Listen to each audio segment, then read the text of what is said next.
what's up, y'all? This is Michael Franti here, and welcome to this week's episode of the Stay Human podcast presented by Gibson Guitars. And I'm super excited to talk to this person because he's a multifaceted entrepreneur, investor, and philanthropist. His early career was at Apple, and then he went on to work for Mark Zuckerberg at Facebook as employee number 29. Imagine that. I mean, how many employees does Facebook have now? And he co-created the Facebook platform and Facebook Connect. And then he built his own social media platform called Path, which he's since sold, and founded a venture capital firm called Slow Ventures. He's currently co-founder and chairman of Sunrise, a foundation whose mission is to cure depression, reduce suffering, and understand the brain. He serves as the co-owner and board member of Dwell, the award-winning, category-defining digital media and magazine company serving the global community of architecture and design. And he also serves as the chairman of the Esalen Institute, which is the leading center for exploring and realizing human potential through experience, education, and research, which is located in Big Sur. I love it. I've been there many times over many decades. And he's also a father, a yogi, a skier, a mountain biker, and just overall great human. So please welcome to the Stay Human podcast, Dave Morin. How you doing, Dave? I'm great. Thanks for having me, Michael. It's so wonderful to be here. I'm stoked to have you here because your work and your life, your career has touched on so many of the things that are so important today. You know, when we talk about social media, when we talk about health and wellness, when we talk about, philanthropy, entrepreneurship, just where people's hearts and minds are today. And when I met you, in this conversation a few minutes ago, the first thing you said to me to describe yourself was that you're a father. And I really resonate with that because I'm also dad of three sons. And as I go through my life, I'm always comparing where I'm at with parenting my kids to how it felt for me when I was their age, So I want to talk to you about that, just as a dad. First of all, how many kids do you have and what age are they? I have two kids, and they are 4.5 and 6, two boys. Okay. Awesome. Do you recall your life at that age? What was life like for you at 4.5 and 6? Well, it's funny that you bring up this context first because I feel really grateful right now because I'm sitting in Montana, which in my hometown of Helena, Montana. And I just actually walked out of dinner with my parents and my sister and their kids and my kids. And we actually talked about this question. Oh, nice. for most of dinner. So you're well prepped. Yeah, it was a funny thing, and we were talking about that, the question that you asked, and I do this a lot too. I especially when I'm here, right? It's hard to be in your hometown and not experience ghosts, or not ghosts. I think of it as like a memory palace. You kind of run into experiences you had, and then you're with your kid, and now they're doing it, and it sort of causes this collapsing of time and space, and then you, like you said, you kind of have this experience of being a father now, and here you are with your son or your child, and it's a wild thing. And I think what we were talking about at dinner a lot is how do you parent and sort of enable your kids to become themselves and not try to influence it too much with your own insecurities or your own ideas of what you liked. They're going to like different things. And one of the things I feel really grateful for is my mother put this poem in my bathroom, my childhood bathroom. Yeah. And she had written it in cursive. And it was a poem from the book The Prophet by Khalil Gibran. And it was called On Children. And the opening line is, "Your children are not your children. They're the sons and daughters of life's longing for itself. They come through you, not from you." And I think goes on to say, like, their souls dwell in the house of tomorrow, which you cannot visit even in your dreams. And I always loved looking at that as a kid. And it's also kind of now become a big part of my own parenting philosophy in terms of how to stay out of the way.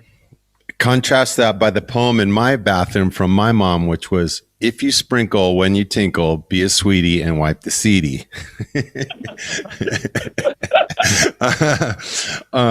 So were your planting the seeds for lyrical genius? Yeah. So were your parents like into philosophy and stuff? Did you have other brothers and sisters when you were growing up? And also, what did they do for a living? What was your house like? Yeah, in Helen? I had one sister, and then I had two stepbrothers and two stepsisters. And they were, though, my stepbrothers and sisters were 10 years older minimum, and so there was a big gap. Yeah. My mom was a pathologist. She, helped people in the lab and understand their health. And a lot of my family was doctors and involved in medicine. And then my dad was both a fly fishing guide and kind of a businessman. He was the city manager of my hometown. He ran the FAA in my hometown. He had an MBA, and he was part of the community and whatnot. And then my stepfather was a 8th grade math teacher for 35 years. And so he in hindsight, I don't know how he did it. Teaching 8th graders math for 35 years must have been one of the most difficult things of all time. That's actually one of the worst memories that I have of my father, because my dad was also a math teacher. He taught like statistics at UC Davis, but I remember being in 7th and 8th grade and him trying to teach me math at home, and the school teaching me like the new math or whatever it was, and whatever, I was in the early 80s. And then I get home and my dad would try to teach me a whole different thing. I didn't understand any of it from either of them. And my dad would be sitting there with a number 2 pencil, banging it on the table. And oh man, it was frustrating. So as in the house that you grew up in, was there the 4 kids there all the time, or were the older ones out? Or yeah, the older ones were out. So it really was just my sister and I, and she was my younger sister. Because my parents got divorced when I was about 8 years old. And, it was a difficult experience, largely because in retrospect, I didn't understand what was going on at all. And my mom and I and my sister ended up on welfare, actually, for a time period. And that was a very, I think to this day, even when I'm talking about it, it makes my heart hurt. I saw my mom, showing me the paper, like the piece of the documents for being on welfare. And I think I still have fear of that to this day. And I think that was a thing. But yeah, my mom didn't get remarried until I think I was 10 or maybe 12. And by that point in time, all of my step siblings would have been in their 20s. So, it was really my sister and I and my mom and my stepdad for most of my life. And did you at any point, when your parents divorced, did you feel like you had become the man of the house, or did you feel you had to take on any new responsibility at that age? And it's pretty young at 8. That's a really interesting question. I hadn't even thought about it through that. I've spent a lot of time thinking about this, but I hadn't thought about it through that lens. Maybe. I don't think I thought of it that way, though. I think it was more of a aloneness, if that makes sense. There was like I have to fend for myself now. That was more, I think that was more the feeling. I don't know if that's projecting back or not, but that's definitely more the feeling that I remember than. I mean, I remember points in time where I felt very protective, in particular of my sister, and that I had to take care of my sister. But I don't know that I felt that way too much. But did that feeling?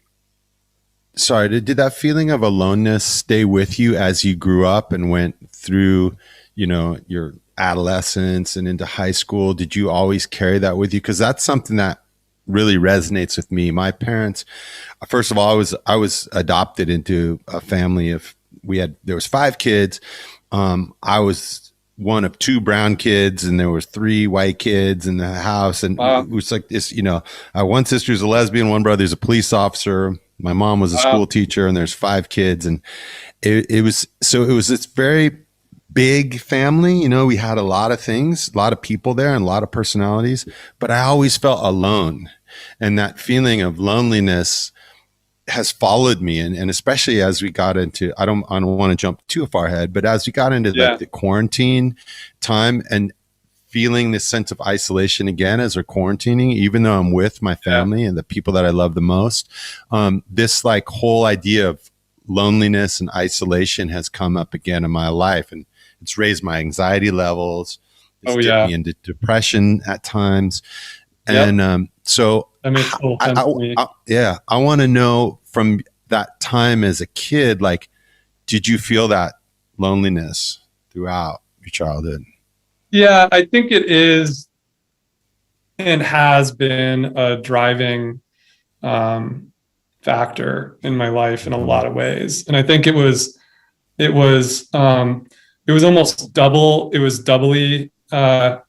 It was almost double what it maybe otherwise would have been. There was the fact of divorced parents, this very scary experience of welfare, and that kind of gives you this, am I going to have a home feeling, right? Yeah. And I think to this day I still have that fear. There's like this fear of no matter what I do or what I work on or what creative project or success in any whatever the vector it might be, there's this kind of fundamental fear. My wife and I joke, and we put it in our vows actually, tell cardboard boxes, and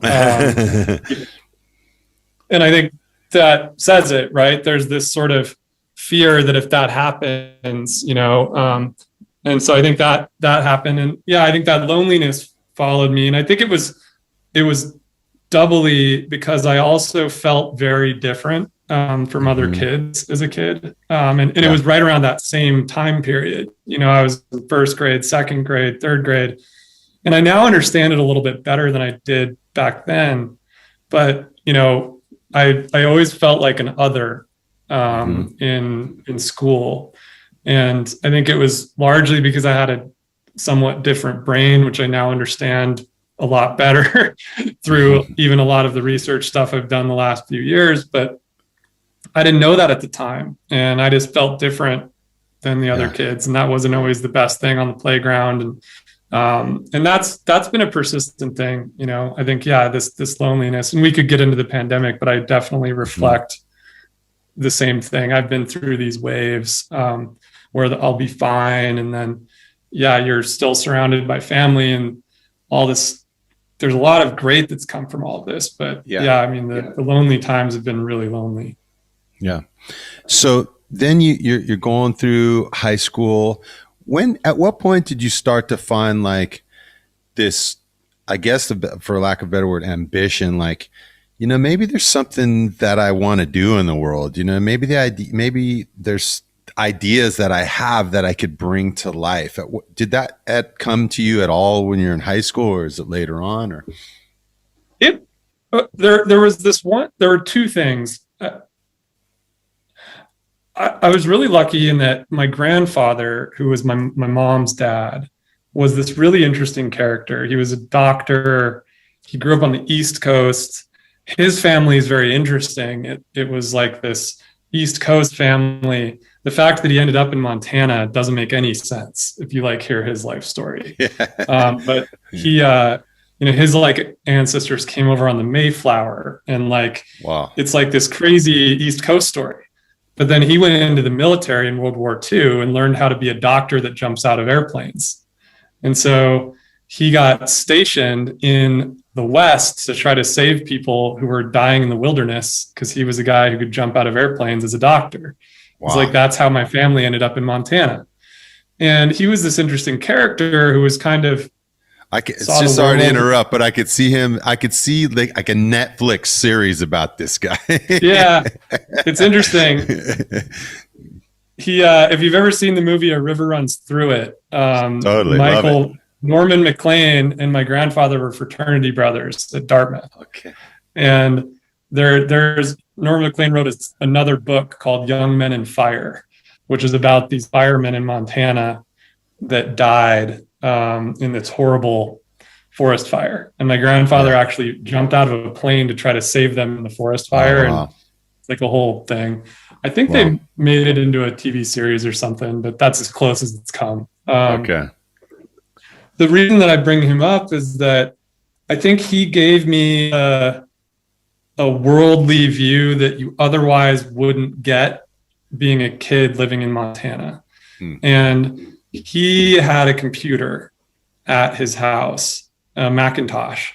Okay. And in like 1984, right? 1986. Like when I was 6, 7, 8, he had this computer, and I would go there every day after school. I think because my parents, I kind of felt almost alone, homeless. So I over to my grandfather's house, and I'd play with this computer, and he'd always be on the speakerphone. And he was really involved in ski racing, which is the other answer to your question. He was like the vice president of the International Ski Federation, which is the governing body of World Cup ski racing. And so when you go to his house, I would play with this computer, and then there were Olympic rings everywhere. And so there was this sense of Olympic ambition, right? Yeah. And I would sit there playing with the computer, and he'd be on the phone with like somebody in Europe. And so that was just normal to me, right?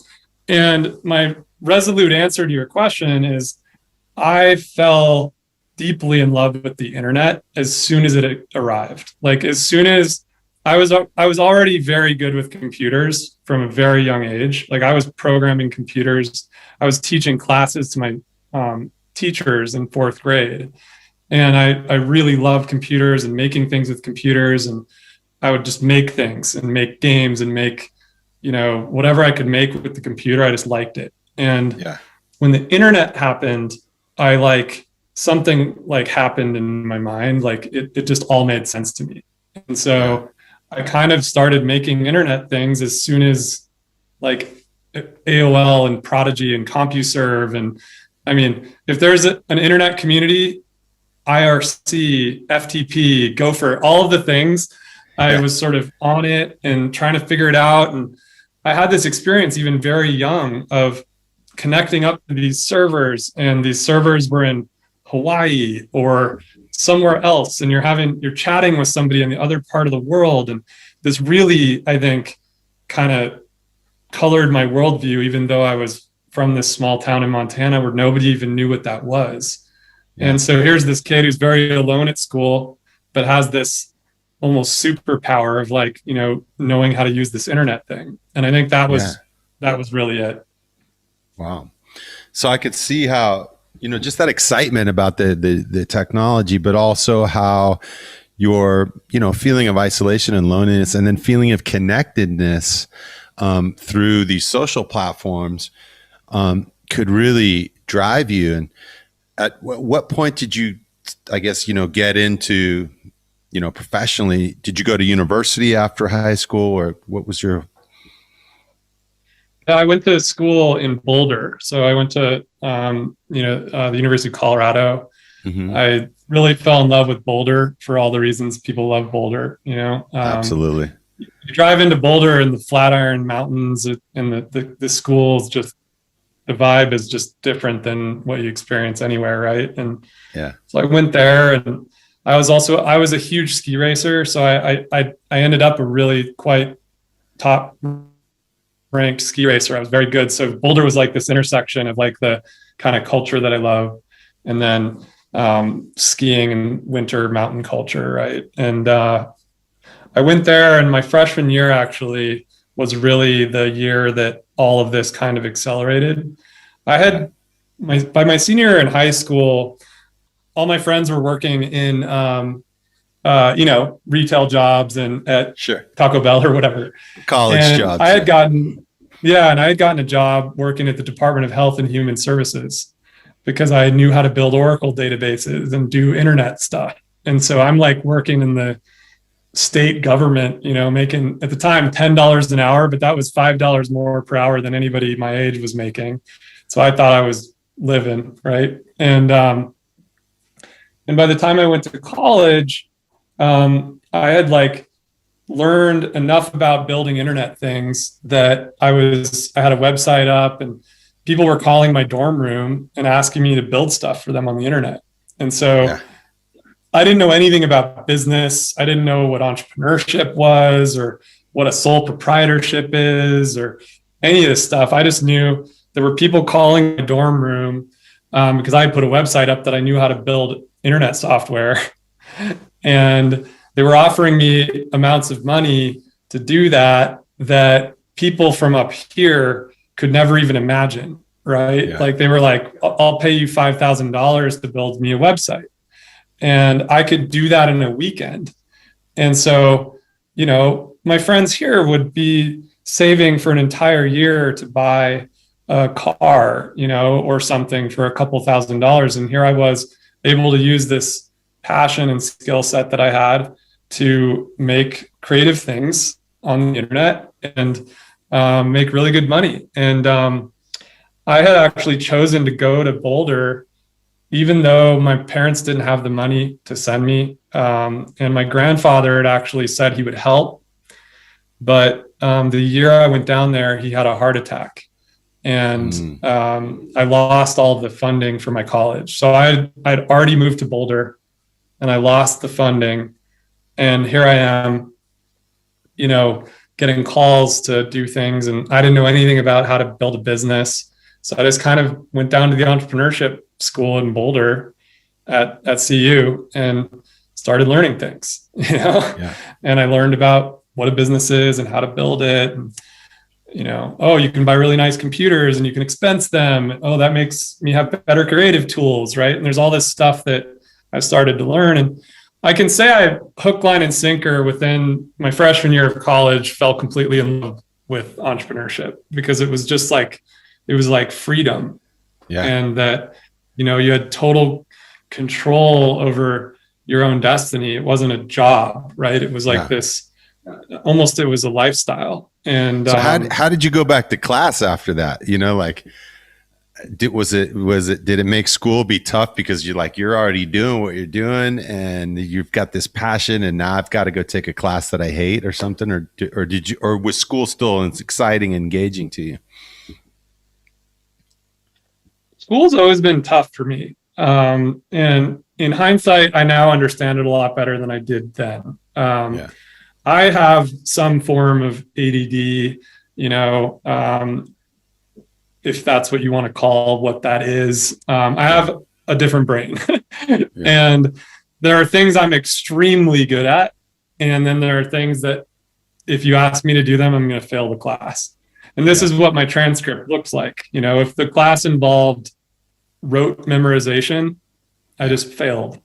I just if you asked me to memorize something on Tuesday and do a test on Friday, it just wasn't happening. If you asked me to read quantum physics and explain it to you on Monday, I could do that no problem, right?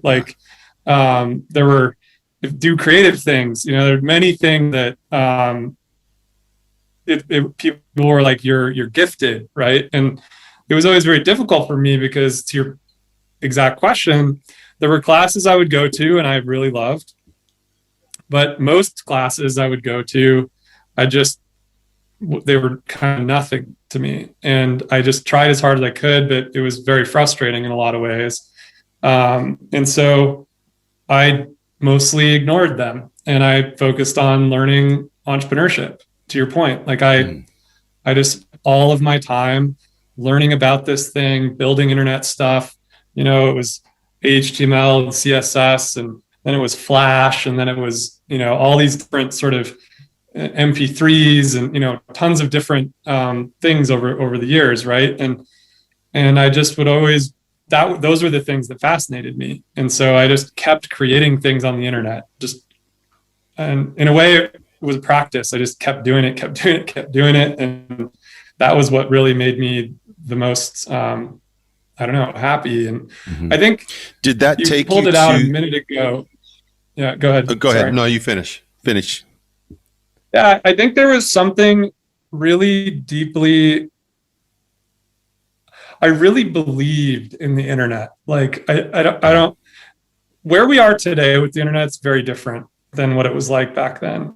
And I really believed in the power of connection, and like that the internet was this great equalizer that was like connecting people in a way that was like new and important. And so it almost felt like missionary or something to be a part of it during that time. And I still feel that way, although it's harder these days. Did that take you to Silicon Valley? Did that like dream and mission take you there, or?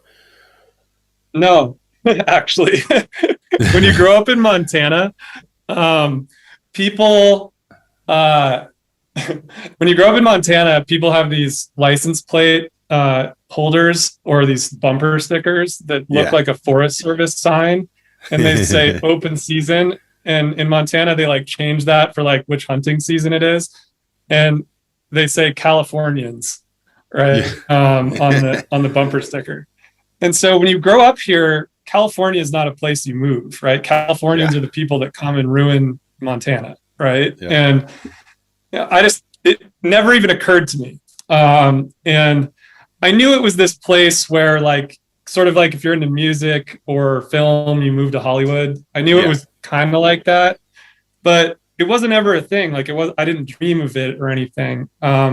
Perhaps the only real dream that I ever had was I really loved Apple computer. And I just loved Apple, and Apple's been this persistent thing throughout my whole life. And so there was that, but I still never considered moving there. Right. What ended up happening is I had this friend who was one of my dearest friends at Boulder, who my nickname in college was Dave.com, because everybody knew I was like the internet guy. And she called me. She wasn't a girlfriend or anything. She was just like a really dear, close friend of mine. And she was from Morin. And she called me. She had already moved. We'd all graduated. I had stayed her back in Boulder for a little bit. And she called and said, "You have to come out to San Francisco. It is where you belong." Yeah. I just know it in my bones. Like, and you probably belong in Morin, but we're all living in San Francisco, so you need to come check it out. And so I just said yes. And, I went, and it was almost the same as Boulder. When I first drove up the hill from, over into the city of San Francisco, and it's like all the buildings are like white and pastel colored. And it was the biggest city I'd ever seen at the time.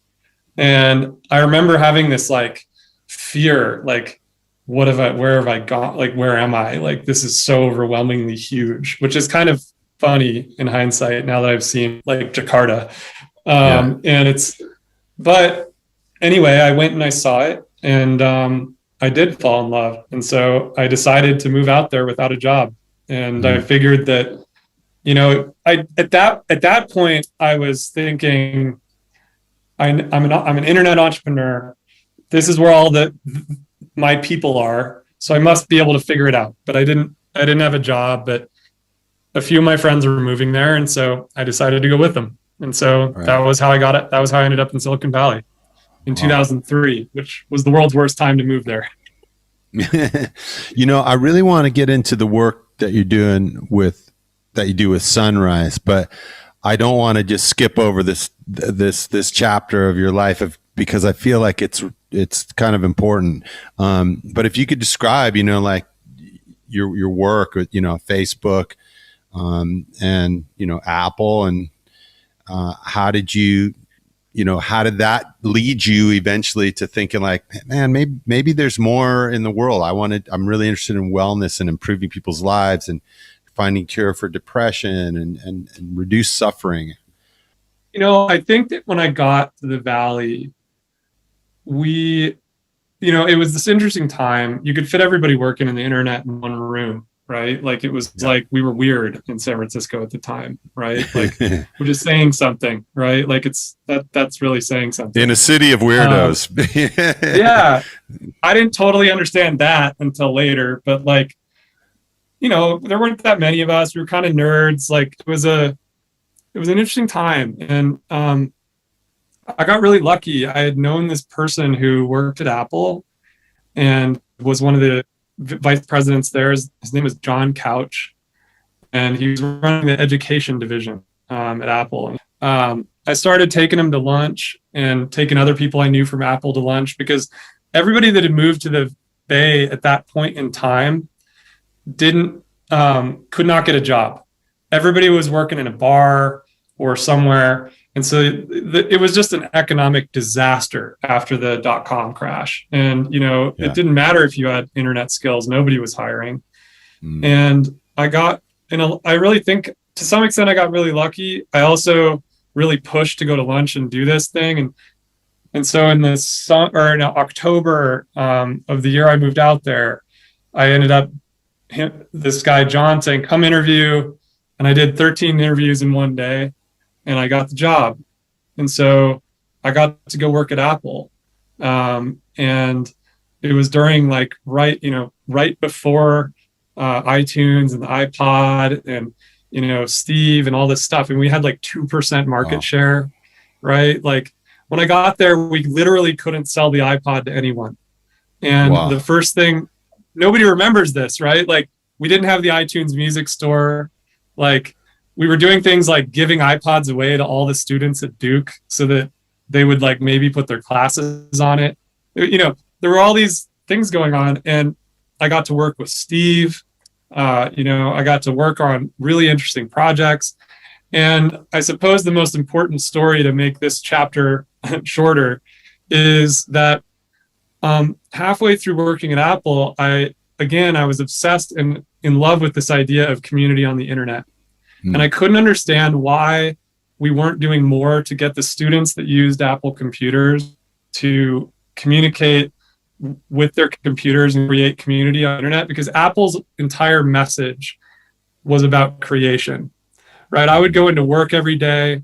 I would go over to iTunes, hang out, and I'd get to meet awesome musicians, and we'd be working with people on the Pro Tools and on iLife. And that was when we were launching GarageBand and iMovie and all these amazing creation tools, right? But we were doing nothing to enable people to take those things they created with their Mac and put it on the internet.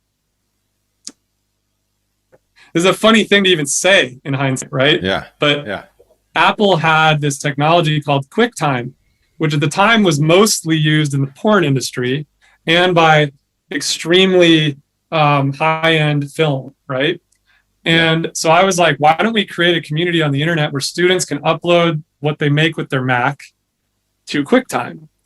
And this was before YouTube, right? And so we were working on this, and I was trying to figure out how to get more students involved. And this person that was our Apple rep in Boston pinged me and said, hey, you need to see this Facebook thing.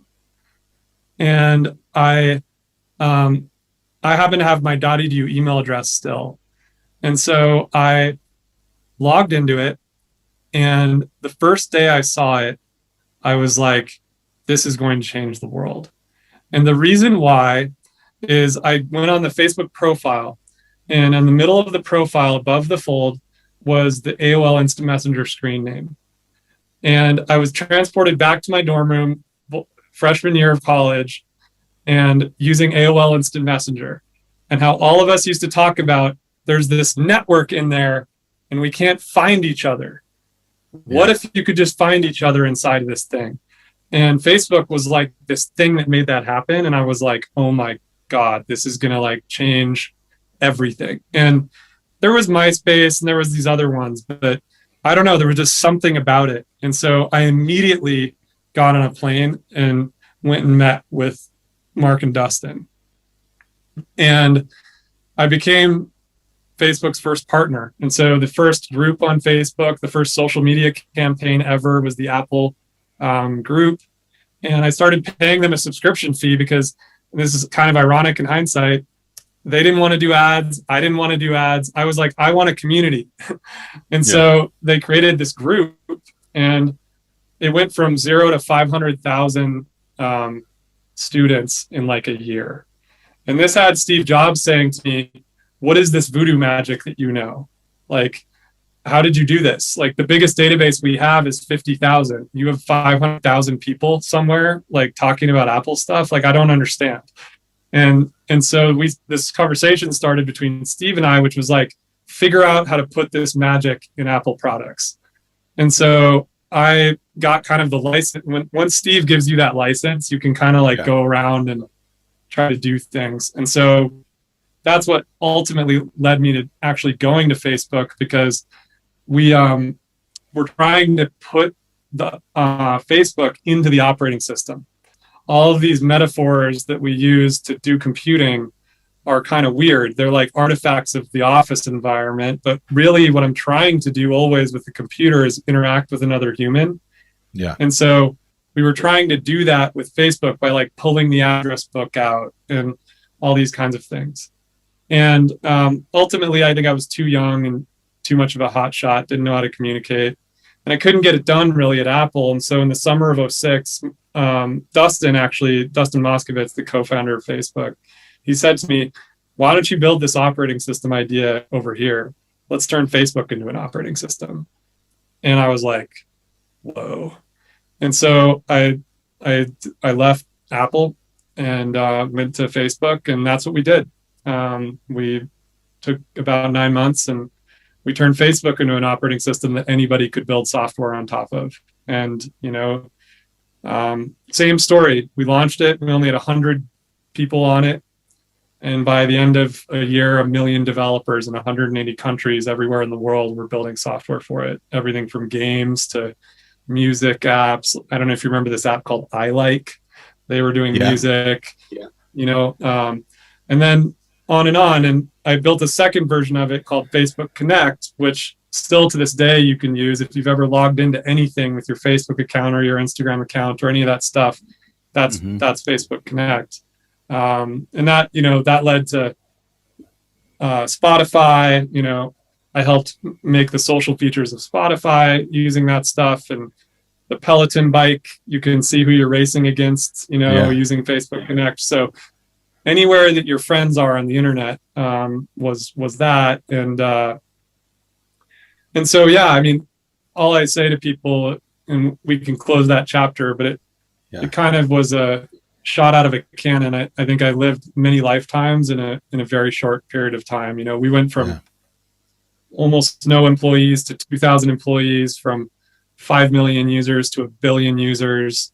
It all happened in 4 years, right? Wow. And it was like I could tell stories about it forever, but it was a crazy time. And that's when I met Johnny.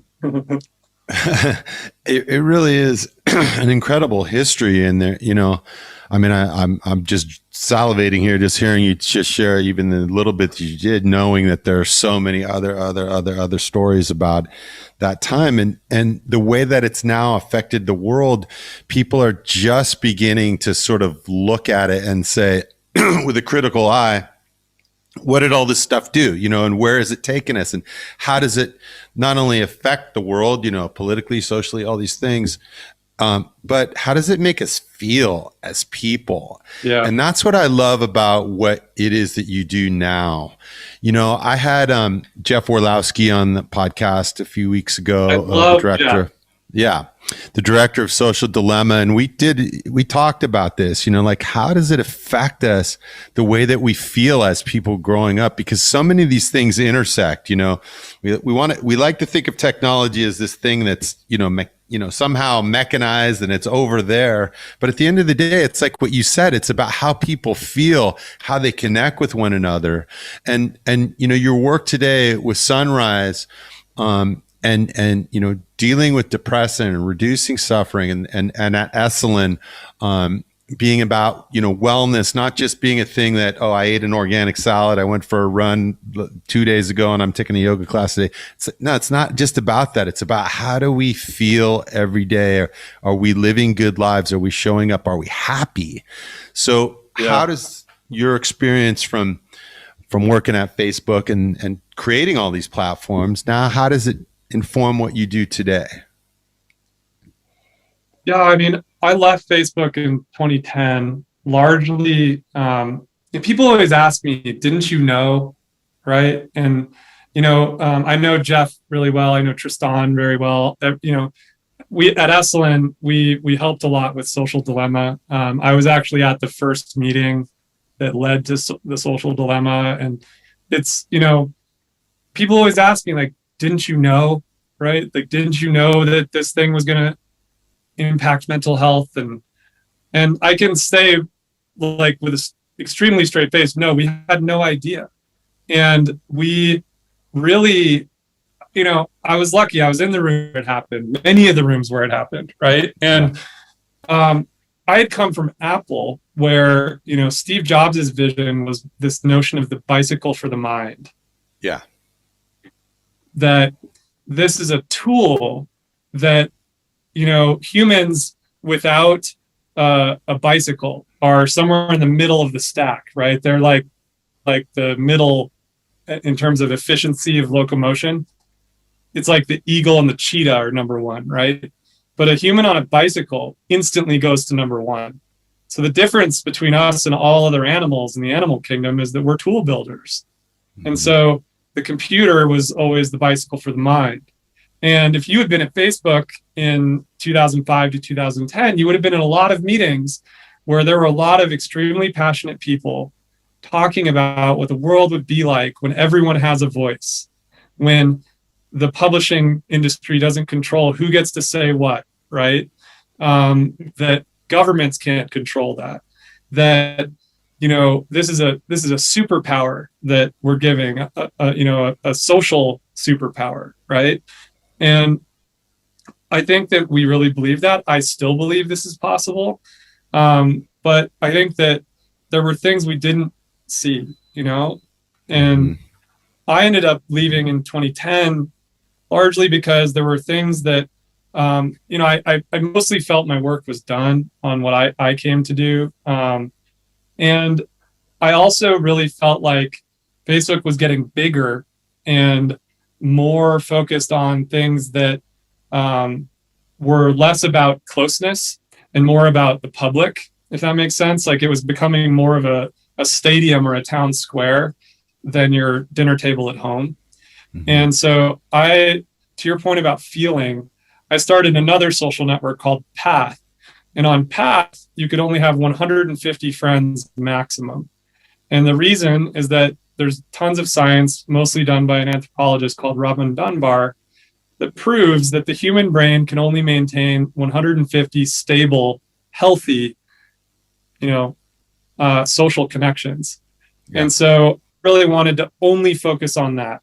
And so I spent 5 years of my life trying to build a new social network that was about quality over quantity, was about your dinner table at home, where you can be vulnerable and share anything that you want with the people who love you and care about you. And you could receive trust and you could share things that you wouldn't share anywhere else, and that the system and the network would create that feeling. And so we did that for 5 years. And it was very successful, actually, in Southeast Asia, of all places. It was successful in Bali, all over South. We were the number one network in Indonesia, broadly Southeast Asia. Didn't have as much success in the US. And the truth was, it was probably 10 years too early. I think if I had started it today, which might actually still be a good idea. A lot of people have been telling me, Dave, you should remaster that album and re-release it, and I'm actually considering it. But the experience was a difficult one, and it led to the sunrise, because in that time period, that was also the time period when the internet became a very difficult and very nasty place. And I dealt with a lot of, I'd be interested in your perspective on this, but I dealt with a lot of positive, but I also had a lot of hate and a lot of really difficult sort of, dealing with millions and millions and millions of people and all the different opinions and everything. And if you say one wrong thing and it gets misinterpreted, and, I ended up in a pretty dark place towards the end of it. And to the point where, I did this interview, and actually my PR team had done the interview for me. It's one of those situations where I didn't even really do it. I just signed off on what it said, and I was really busy dealing with some other stuff, which was equally as important. And I ended up really getting attacked on the internet for a year. And people were saying, you should die. You should go back to Montana. You should never, you should have never been allowed in Silicon Valley in the first place. And it was this really difficult experience. And we were just trying to make this thing that was really, we thought, really positive and something that was important for people's close friends and their families. And I had this really difficult experience. He walked off to his car and a bus went by, and the neuron went off in my head, the jump in front of the bus. And I was just okay, I wasn't going to do it, but the fact that it went off in my head was scary enough. And I got home that night and I was crying on the floor at my house. And my wife was like, "Are you okay?" And I finally calmed down, and I was laying in bed reading a book or something. And she comes walking around the corner and she says, "I know you've had the worst day of your life, but maybe this will cheer you up." And she handed me a pregnancy test. And it was positive. And I just literally, you'd probably appreciate this. I had literally just been in Bali. I had done the water ceremony with the water priestess. Yeah. I went through this experience, and I just looked up and I was like, "Really, dude? This is how you teach this lesson? This is, and I can really trace almost everything from there on out, pretty much that moment. And I really started thinking about things differently. It really changed the way I think about entrepreneurship, about being creative, about how to do that in a way that is sustainable and healthy. And it led to starting Sunrise, and really trying to figure out where does this come from? And I started really working on Sunrise from a very simple place. I had my own experiences with this. Being a creative person, I think anybody who's creative goes through these things where you do something and work turns out okay, and then you have a good period, and then usually there's a period where it's not as good and it's really difficult. Usually when you're not feeling as creative, or you're having trouble making things, Sure. And I've always been through that. But then my dad actually has had treatment-resistant depression for pretty much his entire life. And so one of the questions that really started me on this was how, at the time I was 35, and I was just how am I at 35, and for 35 years, nothing has changed. And, nothing's helped my dad. It's always been the same. None of the doctors or drugs or any of this stuff. And so that's really where I started, from this very simple place.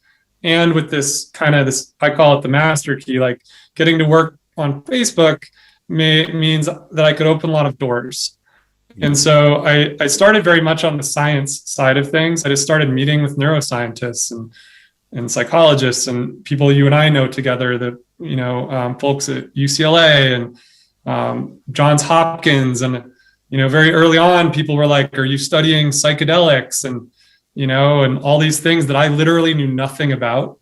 And, I think I'm the only guy that ever went to Boulder who didn't smoke pot in college, because I grew up a serious athlete, and it wasn't my thing, and so Yeah. I had to kind of learn about a lot of these things that not only did I not know anything about, but I would say I was heavily stigmatized about, and kind of wading around in this world of how to deal with mental health and brain health and whatnot is a really interesting thing when you don't know much about it and you're trying to figure it out. So anyway, that's kind of how I went from Facebook into this world of trying to really reduce suffering. Yeah.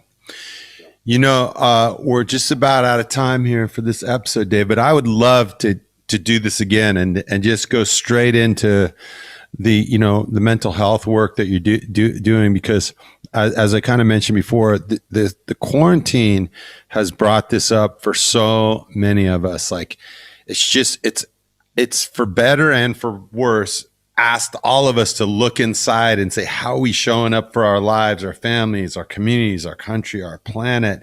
And then so much of the stimuli that we're getting every day is through our phone and social media and then you throw in politics and social justice and environmental. It's like, it's so overwhelming to just be a thinking human being today. So I would love to have you on to talk about this another episode. I hope we can make that happen. The final question I have for you is the question that I ask everybody at the end of the show. And it's, what does it mean to you to be human? And then how do you stay human? How do you hold on to it? I think being human is, a lot of people would probably answer that straight out of the gate by saying, being vulnerable, or, being willing to be open and vulnerable. But I've come to think of it more along the lines of compassion. I think that there's this thing about being across from another human and, being able to, I may not be able to be you or anyone that I'm sitting across from. It's very hard for me to be a woman, right? Like, I just can't become that or become a different color or a different brain, right?